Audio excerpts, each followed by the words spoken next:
দেখা যাক একটা খালি টান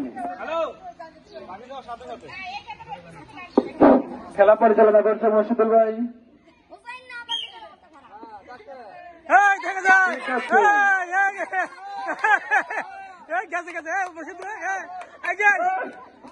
সামনে গে সামনে গে সামনে গে সেই গেল দড়িটা শুকে রানি সেই গেল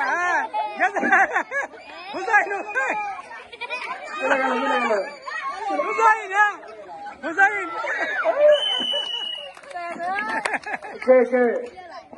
রশিদ টাকা খেলায় প্রথম হয়েছে